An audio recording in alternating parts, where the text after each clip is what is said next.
नमस्कार सर. नमस्कार नमस्कार. नमस्कार. आज आपण शिंदे सरांच्या शेतामध्ये आहोत.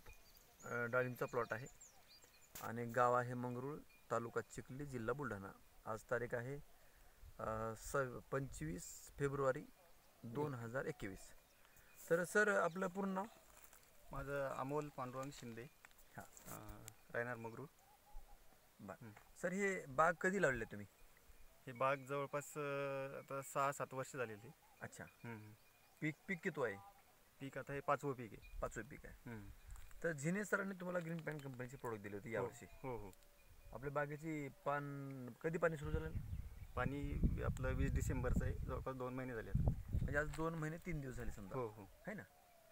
बरं, तर ग्रीन पॅन्ट कंपनीचे तुम्हाला प्रोडक्ट दिले तर हो. इकडे खाली दाखवा सर. काय काय दिले सर? ब्लूम नायट्रोकिंग ट्रेसआउट, एफसी पावडर. आहे ना. जमिनीतून डोस किती झाले तुमचे?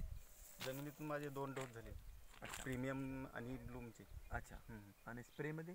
स्प्रेमध्ये ब्लूमचा 2 स्प्रे झालेले. हां. आणि स्ट्रेस आउटचा झालेला 1 स्प्रे. अच्छा. आणि एफसी पावडरचे 2 स्प्रे झालेले. बरं, आणि भूमी पॉवर? भूमी पॉवर वेसल डोसमध्ये दिलेलं होतं. दिलेलं होतं. हो. बरं, तुम्ही रासायनिक किती टाकले ह्याला? रासायनिक खूप कमी प्रमाण टाकलेलं आहे. DAP पोटॅश सारखं. बरं, म्हणजे गेल्या वर्षी सुरुवातीलाच गेल्या वर्षीच्या तुलनेमध्ये हो. यावर्षी जवळपास 4 बॅग टाकलेलं आहे.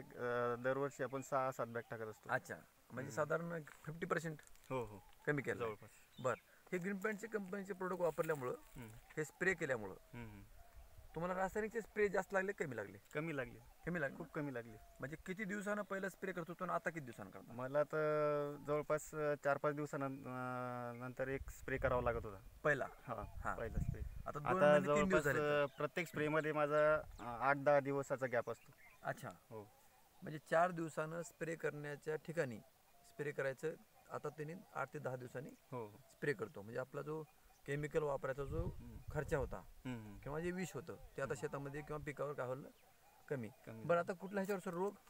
नाही, रोग तर आता सध्या कोणताच दिसत नाही. बरं, मग गेल्या वर्षी तुम्ही बाग घेतली, यावर्षी पण बाग घेतली, काय वेगळं काय ग्रीन पॅन्टचे प्रोडक्ट वापरल्यामुळे वेगळं काय? खर्च कमी झाला. विशेष म्हणजे सेटिंग भरपूर मिळाली. छान. फ्लावरची साईज चांगली आहे, कळीची, आणि असं वाटतं की फळाची साईज बी जास्त वाढू शकते. बरोबर आहे. आणि म्हणजे स्ट्रोक मोठा आहे. हो, स्ट्रोक मोठा. लांब कळी, एकदम लांब कळी आहे. आणि आज मधमाशाचं वगैरे प्रमाण बघतोय तो आपण, भरपूर आहे. जनरली मधमाशासाठी बागेमध्ये शेतकरी परेशान असतात, पण ही ऑर्गॅनिक असल्यामुळं इथं त्या माशासाठी पोषक वातावरण तयार आहे. बरं, तर आता रोगाबद्दल सर? रोग तर काही आता सध्या नाही आहे. थ्रिप्स थोडे आले होते मला, पण जास्त वेळ काही टिकले नाही. बरोबर आहे. तर रोग असेल किंवा पान असेल ह्याचे, आहे ना, पूर्ण पान असे एकदम पसरायचं. हो. लांबी आहे, कुठे असं आकडून वगैरे किंवा व्हायरस वगैरे. क्वालिटी एकदम जबरदस्त आहे आणि चमक आहे. चमक आहे, बागेवर चमक आहे. कळीवर पण चमक आहे आणि पानावर पण चमक. बरोबर आहे. तर बघा, इथं कुठल्याही प्रकारची डिफिशियन्सी नाही. पाहिजे तेवढा माल आहे, पाहिजे तेवढी कळी आहे.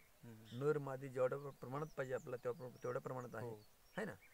तर लोकांसाठी म्हणजे बाकीच्या शेतकऱ्यासाठी तुम्ही दुसऱ्या कोणत्या पिकाला वापरले अजून? मी ऊसाला वापरलं, मिरचीला वापरलं. अच्छा. आणि पेरूला वापरलं. त्याचा रिझल्ट काय? एकदम जबरदस्त आहे. पेरूची बी अशी सेटिंग चालू आहे. अच्छा. एकदम जबरदस्त माल लागलेला आहे. छान छान छान. हे झाडं किती असतात सगळे? हे जवळपास 550 झाडे. आणि पेरूचे 500 आहेत. हो.